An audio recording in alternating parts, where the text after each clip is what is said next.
Hey rockers, we are going to cover from the medieval period into the end of the Renaissance today. If you like it, please like and subscribe. Massively helps the channel. Hey everyone, it's Rupert from longridehome.com and Helios Harmony program covering part 2 of our history of this D word thing, the dressage thing. We, in the first video, covered the ancient world. So we started as far back as we could find, which was the Syntashta culture in the steppes, going down into Mesopotamia, going across into India, and then west finally into Mycenaean Greece, the Romans discovering the Iberian horse, and the collapse of the Roman Empire, and the beginning of the medieval world. So if you want that stuff, head over to that first video. In this video, we're going to pick it up with the medieval period and go into the Renaissance and the very beginning of the Baroque period.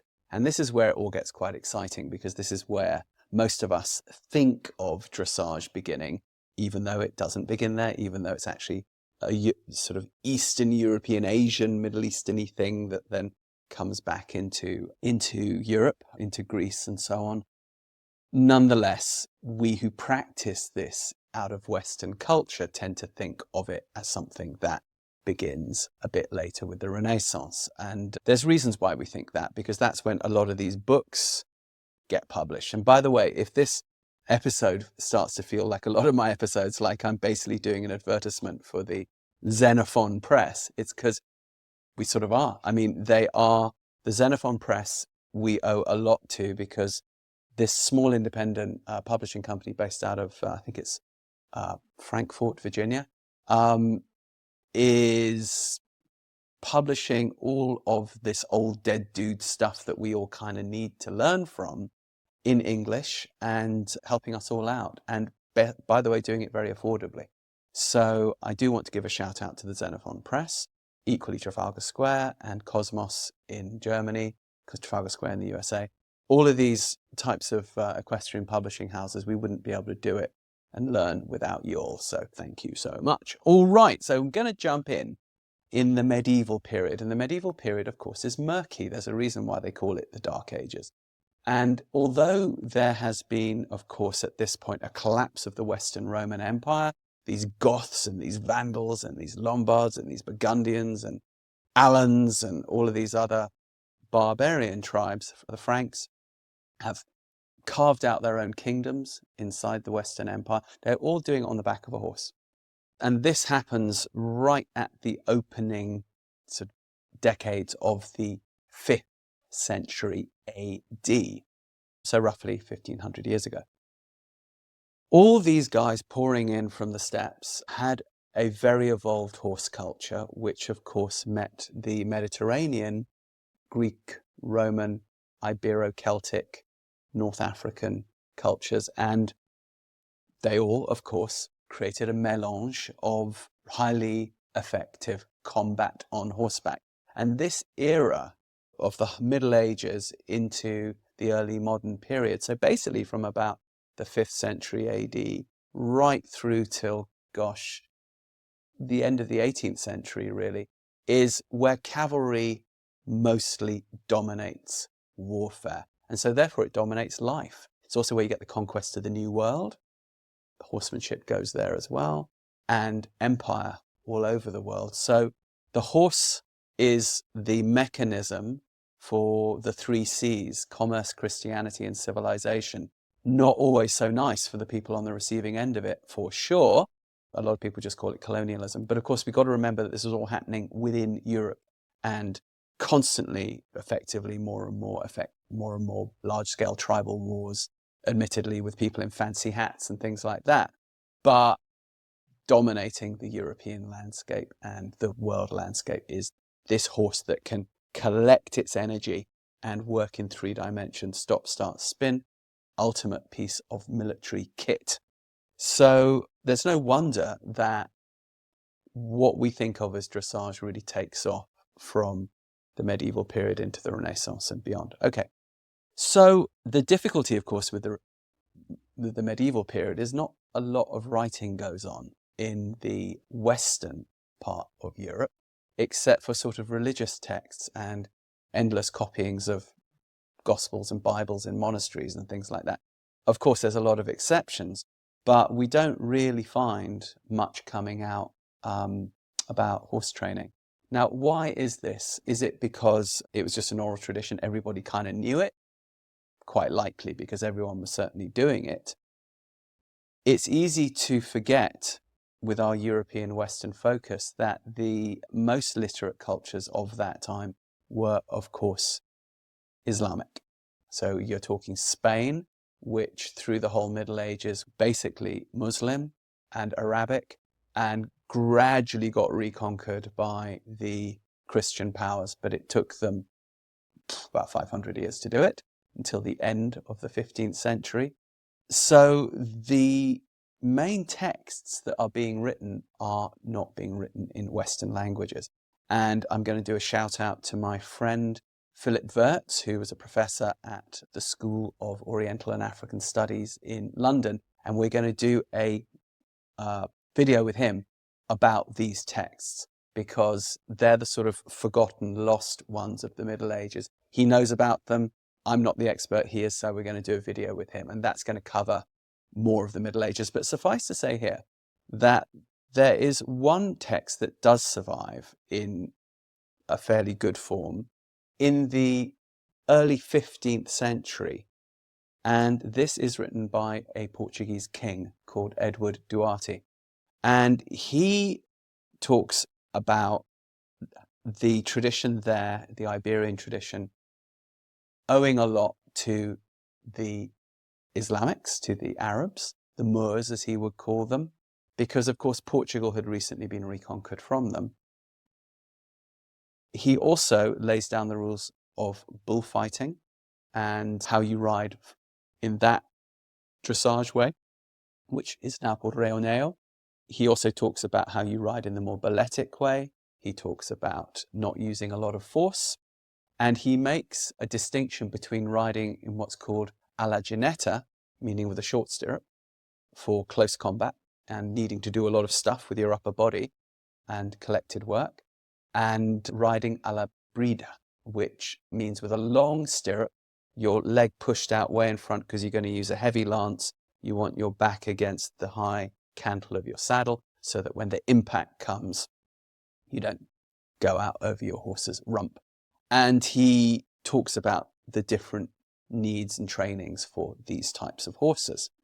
Right about the time that he's writing, or shortly afterwards, something interesting happens in Italy.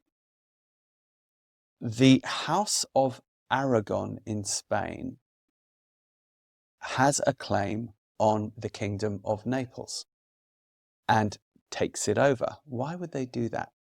Well, Naples is just south of Rome, and what's going on in Rome, the papacy. That's kind of a useful thing to have a crack at. So the House of Aragon takes over the Kingdom of Naples and brings, of course, the Portuguese and Spanish horse tradition with them. And they do have a crack at the papacy, and certain aristocratic families from Spain end up becoming popes, most notably the Borgias, who are brilliant soap opera characters because they, do all kinds of sex, drugs and rock and roll stuff, and innumerable things, TV series as films, etc., have been written and made about them because they were pretty monstrous and also highly entertaining. But they were all really, really good riders, bringing this tradition over with them, the bullfighting tradition, the balletic tradition, the combat tradition, the ginetta tradition. And it's not that Italy didn't have its own, but they really brought that Ibero-Celtic horse culture that we talked about in the last video with them and sort of raised the whole standard. And the Neapolitan horse, which people talk a lot about in this early Renaissance period, is really actually the Spanish horse. I'm going to upset a lot of people who are breeders of Neapolitan horses, but it's really the Iberian horse imported into southern Italy and then developed there. Okay, and then it goes up into northern Italy. What happens, of course, in Renaissance Italy is a whole bunch of money comes flooding in from where? From the New World. And why? Because right at the end of the 15th century, the reconquest of Spain is complete, and King Ferdinand and his Queen Isabella of Castile, they basically sponsor the colonization of the New World. And they get a papal dispensation for this, as long as everyone who they discover is made into a good tax-paying Catholic, the papacy gets behind it. So massive amounts of money start flooding into the papacy, like never before. Also, and we're going to do another video on this, of course, that Iberian horsemanship and the cattle ranching and the bullfighting and all these things that go on in southern Spain and Portugal gets exported west. And the beginning of horsemanship in the Americas begins as well around that time. But we're going to stay in Europe for now, all right? So this money fuels what? The arts. And this is where you get your Da Vinci's and you get your Michelangelo's and you get your Monteverdi's and music, and you get your flowering of arts and science that's happening in Rome, in Florence, and then up north in Venice, of course, and Ferrara and Pavia, Milan, and all of these places. And really it sets the tone for European culture. So guess what? The horsemanship really takes off there. And the reason why it's come down to us is because there was a massive rise in literacy. So these guys who up until now might have been warrior aristocrats who in Europe might well not have been literate unless they had to be, now everyone becomes literate down there, Italy. And the art of the courtier, the diplomat, not just the warrior, becomes quite important, as all of these states within Italy, because Italy at that time is not one thing like it is today, it's lots of little kingdoms and principalities, same with Germany, lots of little kingdoms and principalities and things. They're all jostling for position with each other all the time, and they're trying to play each other off, the bigger powers like France, and they're all bribing this person and that person, and they fight these little wars here and there, and they have these mercenary groups again who sort of fight it all out. And it's all about money and it's all about power, and there's suddenly diplomacy really comes into play. And this idea that to be a diplomat, you've got to be a man of culture, you've got to be impressive with your command of the arts and the sciences, you've got to be a mathematician, you've got to speak, a bunch of languages, you've got to be a credible musician, you've got to be a perfect dancer, you've got to have perfect manners, you've got to know Latin, and you've got to be a very elegant horseman. You're judged on this. Even Leonardo da Vinci talks about this. Even Leonardo da Vinci talks about the need to be a good and a beautiful horseman in the early Renaissance period. All right, so we get some books. Now, for you all, there is a brilliant book published by, yes, of course, Xenophon, and it's this one, all right? And it is The Italian Tradition of Equestrian Art by a bloke called Giovanni Battista Tomasini. Get it and read it, because it is really cool. He goes into some of the medieval stuff, including Duarte, that precedes it, but he takes us through all the important old dead dudes that we're going to need to know about. All right, so who are they? Number one, we have a bloke called Grisone. Grisone is operating in the 16th century down in Naples, and he founds a riding school and academy, and a whole bunch of these academies pop up in Italy around this time. Why? Because they were all inspired by the Academy of Athens, which of course was Socrates, Plato, and Xenophon. Xenophon, of course, being a master horseman who also wrote a treatise that comes down to us. And so people wanted to kind of emulate this. So at a lot of these academies down in Italy at the time, you wouldn't just learn horsemanship, you learned arts and sciences as well, so that you could become a courtier. And this became really fashionable, so that a lot of the sons of the French, German, and other Northern European aristocracy would end up being sent down there to have the rough edges knocked off them and to become dudes that could fight your corner as a diplomat as well as on the battlefield on horseback with a sword or lance. So Grisone is the first guy who writes a book, that makes it kind of into international bestsellerdom at the time. There are other people writing. He's not the only one, but he's the one who comes to prominence. Now, he's got a bad reputation. It's come down to us today because he talks about all kinds of crazy punishments for a horse. But the prevailing wisdom now is that he probably didn't do these things because they couldn't really have served any purpose. I'll give you an idea about how fantastical some of them are. He talks about if a horse wants to lie down when you're crossing water, you need 10 guys to jump on it and hold its head underwater so you kind of half drown the horse and, then he's not going to do it again. Really? I mean, it sounds like you get a lot of blokes killed that way. It's hard to imagine people actually doing that. Horses are too strong. He talks about tying a hedgehog under the tail of a horse that doesn't want to go forward, or putting a cat, the fiercest possible, on the end of a pole and putting it on the horse's croup. It's kind of hard to imagine people actually getting around to doing this sort of thing, or applying hot irons to horses to make them go forward. It seems to be, a lot of people think that he was just sort of exaggerating for effect. However, he does seem to have really advocated the use of punishments, heavy spurring, heavy bitting, and so on. And why were these guys kind of cruel? Well, it was a cruel age.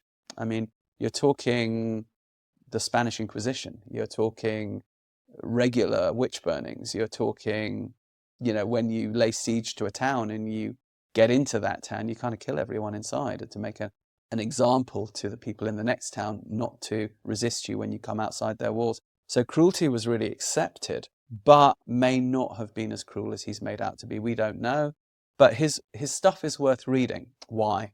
Because he talks about working in these small circles, these voltas, which of course you need for combat. And this is where the beginnings of the idea of working on two tracks really comes in, with the inside hind crossing under the point of gravity, and the need to keep the horse really, really balanced, not just straight, but also collected. This is really talked about. Okay. Now, there is an endless war among horsemen, which no one will ever win, about the word dressage. In Old French, and I'll talk about why we get the word from the French in a minute, dresser is just a word meaning to put together. It can mean for anything, like a salad, to dress your salad, for example, or dress your wound. There are some people who said, no, later people, they meant it absolutely about straightening the horse, not collecting the horse. But the straightening of the horse is often talked about in a previous stage of horse training called the débourrage rather than the dressage. And this kind of varies a little bit from trainer to trainer.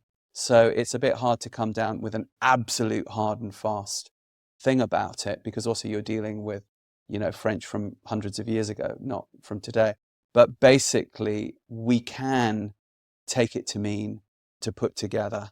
I did my degree in history and had to study a lot of 18th century French, and that seemed to be the prevailing use for it. The débourrage, by the way, is the early training, get a horse to go forward, get him to accept stuff. It also includes basic horsemanship on the ground, get him to jump small obstacles, get him to, go long and low, that sort of thing. And that the débourrage literally means like the scraping off, the cleaning up, if you like. And then the dressage seems to be the putting together, the later stage. People will argue about this forever, of course, but that seems to be the general thing. So we've got Grisone there talking about dressing the horse by putting an inside hind under the point of gravity and working in a volta, a very, very small circle. And somewhere in this comes the need to work horses from the ground in what are called giavoltas, which today we'd call pattern 1 or pattern 2, or shoulder in the circle, or shoulder in sort of leg-yield hybrid in the circle, and then a counter shoulders in, also on a curve. And this really seems to come in around then. Okay, so that's Grisone. So after him, we have a bloke called Fiaschi. And he's further north. He's up in Ferrara. And Fiaschi's an interesting dude because he's really talking about the arts combined with the horses, to the extent that he writes a whole bunch of music to go along with horse training. So presumably you've got to be wealthy enough if you're practicing this kind of horse dressing to afford to have musicians, because of course it's not like you've got Spotify and you can just stick it through a Bluetooth. At that time, you actually got to have dudes sitting there playing. But nonetheless, he advocates this. And he develops on from Grisone's fairly basic circular patterns. He does bigger ones and more complex ones. And the reason why he's really important up there in Ferrara is this is where an aristocratic family called the Gonzagas is operating. And you kind of want to get on Google and look up the Palazzo Te, just T-E with a accent on it. This was a palace really dedicated to the horse. And there are these amazing frescoes of life-size portraits of the horses of the Dukes of Gonzaga, which were Neapolitan horses, which were Iberian horses that had been Italianicized. And they really get into breeding in a big way. And they're breeding for the Northern European market. All these guys who go down to study at these academies, now they want to go home with good horses. Well, hey, there's the Dukes of Gonzaga. They're going to sell you something good. Why is that a good area for horse breeding? Because it's flat and it's very grassy. It's up there in northern Italy. It's not down there in the Campania of southern Italy, which is, you can raise some good horses there, but it's a bit droughty and it's a bit rocky and it's a bit more Mediterranean. If you're going up to the Este and Ferrara, you're looking at better horse country there. So the Dukes of Gonzaga and Fiaschi, this amazing horse trainer who writes his book up there, are also concurrent with another cool old dead dude who's not a horseman, he's a musician. We talked about doing music for training horses too. The Dukes of Gonzaga were the patrons of a dude called Claudio Monteverdi. If you haven't listened to the music of Claudio Monteverdi, do it. You're in for a treat. It's sublimely beautiful. Listen to his Vespers for the Blessed Virgin and also listen to his erotic madrigals. And you can imagine that these, particularly the erotic madrigals, were being played and sung, while people are riding these horses in these beautiful ways and showing them. And the Dukes of Gonzaga are sort of entertaining their guests from Northern Europe, flogging them ponies. It presents a really interesting picture of the wealth and culture of the time. And it's worth playing this music while you ride your own horse and train your own horse, because that's kind of a bit what it was for. All right, so we've had Grisone, we've had Fiaschi. This is an overview, by the way. We can make lots of videos that go into more detail about these dudes, but first, let's just know more or less about them and kind of what they did. All right, after Fiaschi, we have a guy called Corte. And Corte, again, develops these voltas into even more intricate patterns that begin to look formalized a little bit into what we think of as the working equitation patterns today. It's often a three-phase series of volts around, they're not necessarily around objects or barrels like we'd use them in working eq now, but they basically resemble those patterns. And he also seems to have created not just riding halls, but sunken trenches where you could have horses really learn how to follow these patterns, because there's kind of a wall on either side of them. There's nowhere else to go. So you'd have like 3, 1, 2, 3, then a straight line, then a 1, 2, 3. And in that straight line, you'd be going quite fast in between them, presumably doing flying changes and things like that in between. Now, why would you want to do this kind of thing? If you're being pursued by somebody else on horseback, you don't want to have your back exposed to them. So you need to be able to whip around behind them, or at least whip around and face them. And if they're pursuing you with a lance, you can grab the lance under your upper arm, and then you've got control of them and gradually go up there and kill them with your sword. Or you can begin to circle them and trade blows, or you can get around behind them and stick them in the back with the pointy bit. So we're still in the 16th century here. Grisone, Fiaschi, Corte. We're still in Italy. Corte's in Pavia, again, up in the north. but we can be confident that these academies are going on now all over Italy. And the heartland is still the south. Corte talks about a dude who he really, really, really respects, who he kind of, in the same way that Plato writes about Socrates, Corte writes about a guy called Pignatelli. And Pignatelli is widely regarded by everybody that follows as like the dude. But unfortunately, he doesn't write a book that has been published over the last few hundred years, except for one about veterinary stuff that survives. However, this is very exciting. It seems that in about 2021 or two, somebody did find his manuscript and it got published in Italian. And we have found it. And I've got a friend right now, my friend Amanda Minervini, Dr. Amanda Minervini, shout out to her, who's busy translating it as we're making this video. So we're totally going to do a video on Pignatelli, but I've got to wait for Amanda to translate the thing because I do not speak Italian, let alone 16th century Italian. All right. Corte also talks about, appropriately enough, the courtier. You know, I talked about this a few minutes ago about the importance of being the diplomat, not just the warrior. This really coming out of these Italian academies. But Corte really begins to talk about this as a real necessity. Now, why? Because there are massive, massive wars of religion suddenly breaking out all over Europe. So all this money that is flooded back from the New World, where horsemanship, by the way, is taking off as well, is fueling the papacy. But of course, at the same time, in the 16th century, you have something called the Reformation. And that's Martin Luther and all those guys. And them saying, no, you can't buy your way into heaven. This is completely corrupt, you know. So Protestantism evolves. And through Northern Europe, it really strikes a chord. And the reason why it strikes a chord, if you're a real history nerd, is in the 15th century, there's already been a successful throwing off of the monarchy, the papacy, the church itself, the aristocracy up in what is now the Czech Republic, in Bohemia. And that's why we have the word Bohemian, by the way, to mean progressive thinking, anti-establishment, because in the 15th century, you have a group of people called the Hussites who basically have effectively a socialist revolution, and they kick butt and they managed to hold off the papacy despite the fact that crusades, literal crusades, are sent against them.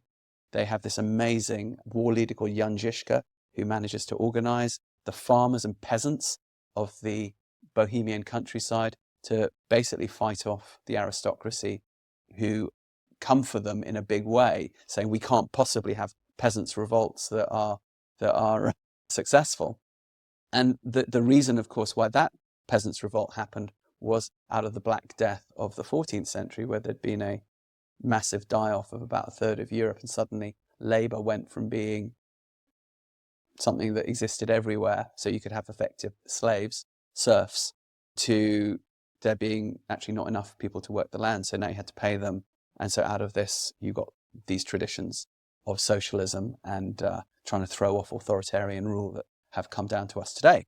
So when the Reformation comes in and Protestantism comes in and it's anti-church, or at least it's anti-Catholic church, it's anti-Rome, this strikes a chord with all the people in Northern Europe and Central Europe who've been looking at the Hussites going, oh man, yeah, actually we'd like to do that too. So a peasants' war breaks out in Germany. They don't win, but they cause a lot of damage. And in France, there is a huge war that kicks off, the French Wars of Religion. And my God, did they go down that nasty rabbit hole through the late 16th century and into the early 17th century. Now, all these aristocrats who get involved, whether in France, whether on the Protestant side or on the Catholic side, well, guess what? They all go and learn their horsemanship down there in Italy. Then they come back and they use it. But it becomes increasingly clear that we could have a problem here in France if we don't get control of this civil war business and this aristocracy being out of control. And so one of the students of Pignatelli is a French dude called Antoine de Pluvinel. And this is now the beginning of the 17th century. All right, well, once again, we went down that rabbit hole a little bit longer than we intended to. So we're going to end this video here at the end of the 16th century, beginning of the 17th century, with Pluvinel and a couple of other dudes appearing on the scene. But let's just recap what we covered. So medieval period, we don't have much in the West because people aren't that literate. However, there's a bunch of Islamic stuff, which we're going to do a video on. And we've got Edward Duarte, the king in early 15th century Portugal, writing his thing. And then we've got Grisone, Fiaschi, Corte, and Pignatelli, who we need to be aware of in the Italian 16th century, all right? And they are the kind of forefathers of most of what we're doing today. Okay, so like and subscribe if this was good. And we'll see you on the next video with Mr. Antoine de la Pluvinel, Salomon de la Bru, William Duke of Cavendish, and a couple of other dead dudes. And we're going to learn a little bit more about how to train our horses today, informed by the way we have learned from the old masters. All right, see you on the next one. By the way, if you want to come ride our horses and train with us and work on hand with our horses, welcome to do that. You can just contact us on heliosharmony.com. You can do our Helios Harmony program online, which takes you from 0 to Piaf on the ground. Quite cool. And if you just want to check out the rest of our stuff, go to longridehome.com. We'll see you there. Like and subscribe. Please, please, please.